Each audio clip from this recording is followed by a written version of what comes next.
The year is 2050 and 26 years ago we decided to take on the challenge to make Gibraltar the best footballing nation in Football Manager. In the last episode we took off in 2043, which means that we have simulated forward another 7 years into the future.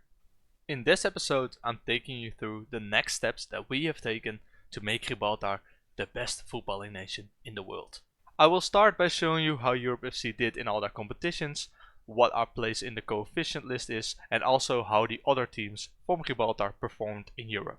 In the end, I'm showing you some other key details of the save which you might find interesting, and of course we're taking a look at the Gibraltar national team. And please stay tuned for that, because we've got our first ever insane wonder kit coming through the ranks, which is hopefully gonna help us to take Gibraltar to new heights. A quick question before we jump into the rest of the video. Please let me know in the comments down below what you want to see in these kind of saves. I'm now showing you what I think you want to see, but do leave a comment what you want me to show you. With that out of the way, let's take a look if Europe FC was able to retain the Gibraltar Football League. The answer to that question is yes. Over the past 7 years we've managed to retain the title every year again. And also, very interestingly, Gibraltar Football League is now better than the Greek, Austrian and Swiss Super League, and we're very close to the Jupiler Pro League, the Belgium top tier. When checking out the runners up and the third place, you'll see that St. Joseph have really made their way back into the second and third place. Glacis United have fallen off a little, and Lions have actually managed to come in runners up twice, which means that the league is getting a lot more competitive, which is good, because that means that the clubs might also be able to perform better in Europe. Nothing interesting when it comes to the Rug Cup, as we've won it the past 7 years, and also the Pepe Reyes Cup, the Super Cup of Gibraltar, we've also won that the last 7 years. Then the Champions League. We started off with a loss against Lyon in the final, getting 2 red cards in a very crazy game. However, the seasons after, we managed to claim the Champions League title with a win against City, Atletico and of course Real Madrid. Then we were ahead to win our 4th consecutive Champions League title, but unfortunately got stopped by Real Madrid, losing 2-0 away from home. However, the season after we managed to beat Tottenham, and last season we managed to beat AS Monaco, bringing our total to 8 Champions League trophies already. Right here you can also see the runners up over the past couple of seasons. You see still Real Madrid, Paris Saint-Germain and Tottenham on top of European football, and also it currently looks like this. As you can see, over the past 10 or so years we've won it 8 times, which means that we're an absolute European powerhouse by now. Hey, 93.5% of you are not subscribed to my channel yet. Please do consider subscribing, as it really helps me out a ton and it keeps me motivated to make more awesome content. With that out of the way, let's move on to the video.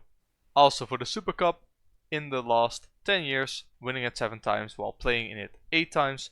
And for the World Cup Championship, we have also won it in 2045 and in 2046, which means we're officially the best club in the world. Moving on to the nation coefficient spots. You'll see right here that we're in 9th place, and we've been in 9th place for a couple of seasons now.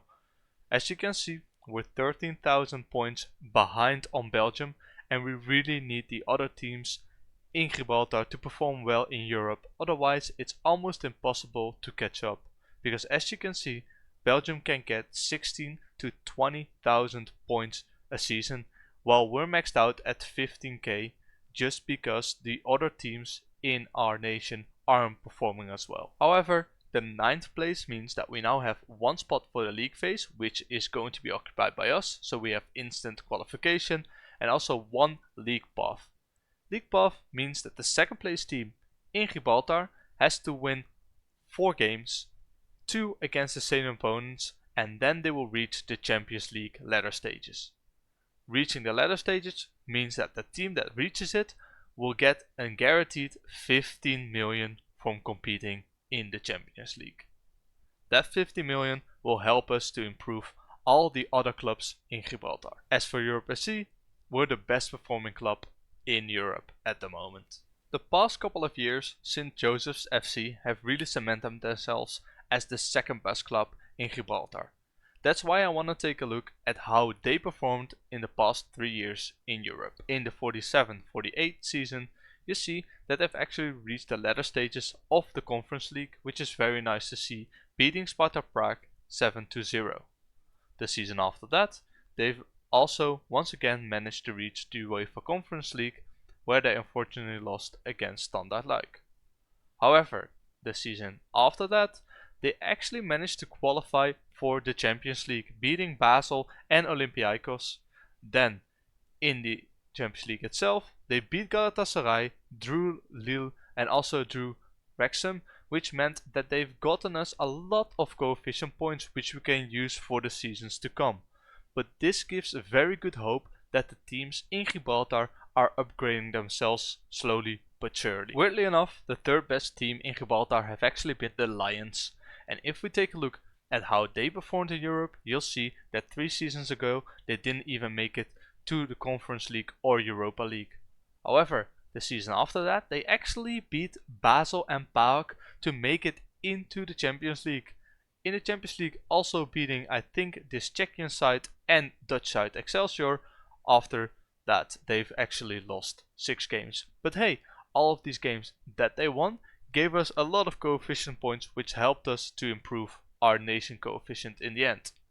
Then last season they actually didn't make it to the Europa League but made it to the Conference League, in which they did pretty okay, getting knocked out in the round of 16 by Schalke, which isn't even a bad feat after beating SK Rapid. Onto the transfers. I'm not going to be showing you all the transfers that we've made, but I'm just going to be running through some sales that we've done. As you can see, Rodrigo left us for a lot of money, 186, but the name of the game is sell high, buy low. Of course, there are some exceptions such as Rurari Forshaw, who is just an insane player to have in any team, and also if you scroll on, you'll see that we're spending a lot of money on a lot of good players. Why are we doing this? Well, we're getting a lot of money in, but we also want to sell a lot of players and also bring in a lot more players. However, to bring in players and to strengthen the eventual league, we're going to need more money. Because as you can see, we sold a lot of players here. Kupski leaving for 107 million to Bayern, and he isn't even that good. But that helped us to buy some youngsters away from St. Joseph's for a combined 60 million, so they could spend that transfer money once again on bringing players in and making their club better. When we move in to the 46-47 season, you'll see us buying a lot of players for small fees and big fees. And why are we doing that? Because then eventually we could loan them out or sell them on for a profit later. Spending almost 380 million in this season, and in the season after 417. But on the other hand, we're also selling players for a lot of money. Juan Fontes leaving to Bayern once again for 128 million is an absolute insane amount for a player to leave. The seasons after, we started investing more and more into the Gibraltarian League. As you can see, almost spending 80 million on players for once again St. Joseph. Hopefully they can spend that money to bring better players in and also to upgrade their own facilities. You'll also see that all of the youngsters that we did bring in, we're starting to sell little by little to make sure that we have a very tight squad. In this last season, we didn't only decide to bring in players from St. Joseph for almost 100 million, but we also tried to boost Glacis United's finances a little bit. As you can see, spending almost 90 million bringing players in, and once again selling a lot of players for high values. As you can see, we're selling very good players, and why is that? Because Pierre-Alexis Poulain is 30 years old, we could get 106 million for him, and that's why we're selling him. Also, Roberto Bazan looks like a very good player, but we have someone even better in store for us. Selling all these players meant that we could also invest a lot more in the league itself, and that's what we kept on doing. If we then check out our scouting budget, you'll see we still have 200 million left to spend, so we could have actually spent all of that money on players from our own league. However, we decided not to do that, because we also need to make sure that Europe FC stays on top of the European football game. That is why we need to keep buying smart and selling high. The only way that we can do that is to develop the players into our national team itself or into our main team, and then selling them on only when the price is exactly right. So for example, as you saw before, Rodrigo left for 160 million. Those are the prices that we're actually only selling our players for from now on. That was a whole lot of talk, and you might think, okay, but what does your team look like then if you're selling good players and you're bringing in talented youngsters? Well, let's have a look. As you can see here, Paul Wanger, we have a 19-year-old Australian right back in our defense, but also Juan Pablo Eraso in from Millennials. I think he came in last season. We have these players in our starting 11, but they're not actually playing all the games, because if you take a look at the bench, you'll also see that Rafael, an absolutely insane player for any side, is on our bench, together with Darren Rye, once again insane player, and also we have Ethan Tipple, who is also an insane player. These guys aren't playing all the games, but whenever we have a Champions League game, I try to holiday in before that game, put these guys in, and make sure that we actually win those Champions League games. The same happens for when you take a look at the defensive midfield positions and also the attacking positions.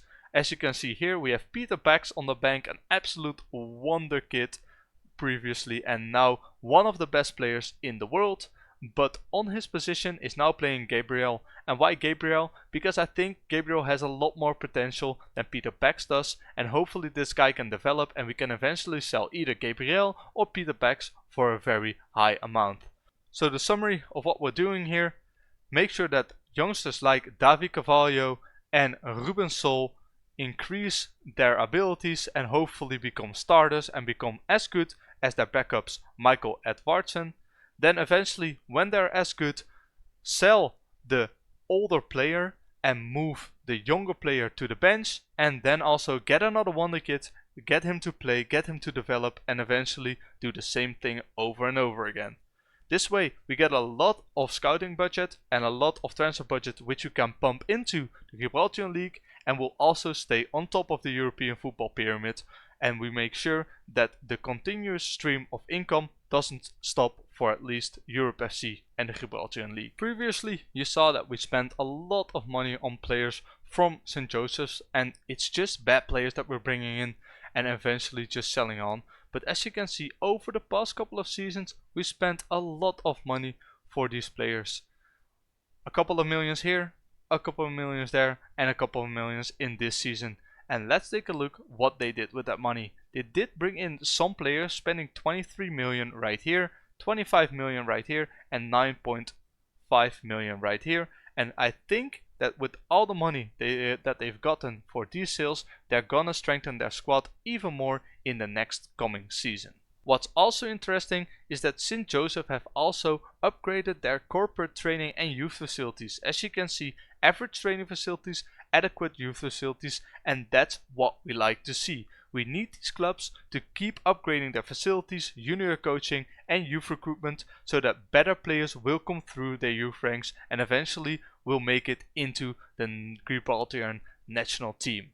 Now let's also take a look at how Glacis United is doing. Then you also saw us spending a lot of money on players from Glacis United, almost 90 million.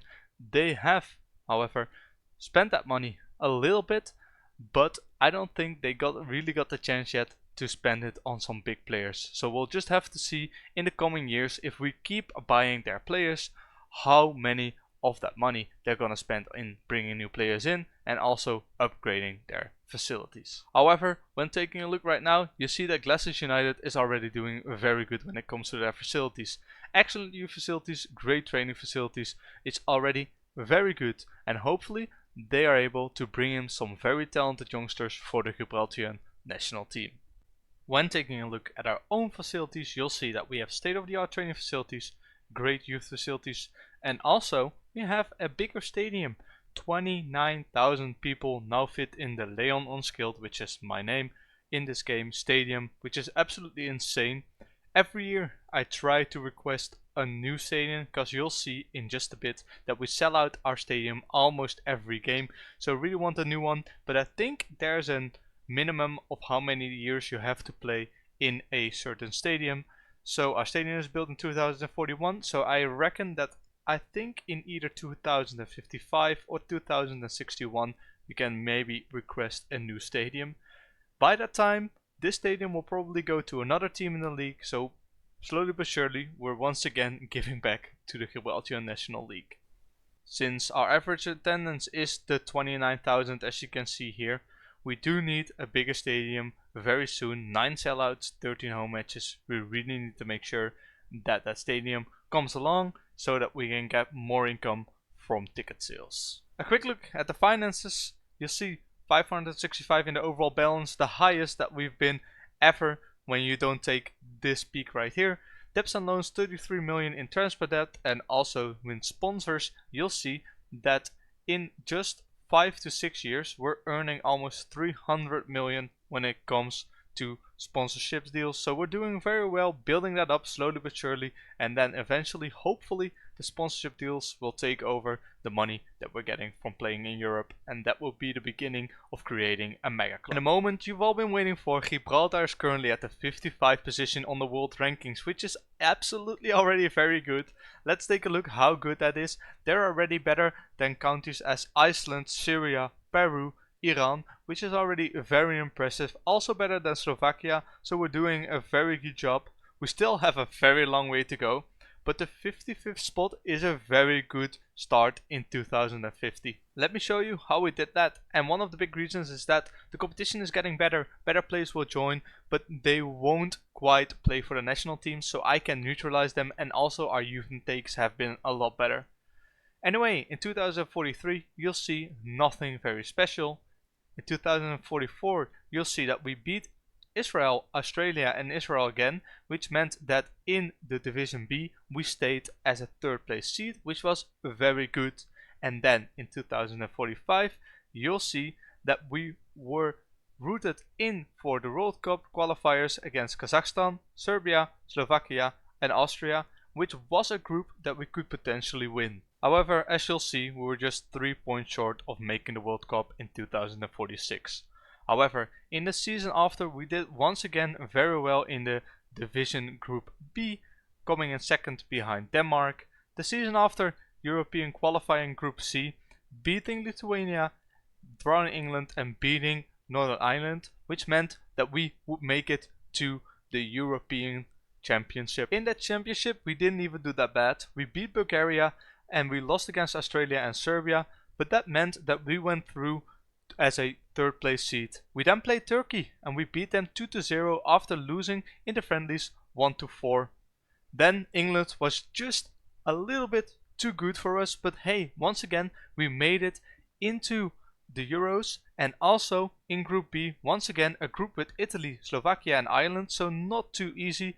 We managed to stay in and keep our spot in the Division B. The last couple of years you really see that we're beginning to become a very good nation. As you can see, beating Azerbaijan 7-0 and 4-1, when also losing to England twice and to Sweden once, which meant that in the World Cup group we unfortunately once again didn't make it. But in a group with Sweden and England that was gonna be hard anyway. Then the last season you'll see just 2 friendlies and once again placed in a Division B group, this time with Northern Ireland, Ireland and Germany, and I'm confident that we can really give it a go to try to finish 1st in this division group. I'm not going to be showing you the whole team, but I'm going to be showing you 3 players who helped us climb to that 55th position over the past years.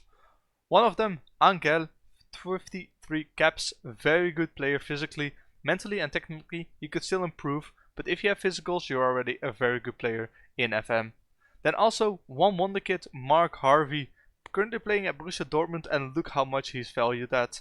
Physically very good, mentally also very good, we would say average, but for the Gibraltar national team he's very good, and also technically he is insane quote unquote for the Gibraltar national team with his holy trinity of dribbling, finishing and first touch. And the guy that helped us the most and will probably help us for the years to come, Darren Osborne, a right back homegrown and trained at Europe FC, now currently loaning him out in Spain. Physically an insane player, mentally also very good, and this guy could still improve a lot. Also his technicals are where you want them to be for a fullback. His personality used to be mercenary, but it changed to balanced, which is very good to see. And this guy is definitely going to be the future of the Gibraltarian football. 18 years old, 19 caps, Darren Osborne, remember this guy's name. He's going to take us places. In the last part of this video, I'll be showing you all the players who are currently in the Gibraltar national team, so you get an idea at which level we currently are. Of course you have to remember that we're at the 55th position, but with all these youngsters coming in, hopefully we'll get a few more wonder kids and talented youngsters which can really boost up our national team. The goal for next episode is to also reach the top 50 in the rankings, and also to make sure that Gibraltar has 2 qualification spots for the Champions League. It's going to be very hard, but I hope I can manage. If you have some suggestions of what you want me to show you or you want me to do in this series, please do leave a comment down below and I'll be happy to look at it. For now, I want to thank you for watching. I hope you've enjoyed, and I hope to see you in the next episode of this Road to Glory, where we bring Gibraltar to the top of European football. Once again, thanks for watching and see you in the next episode.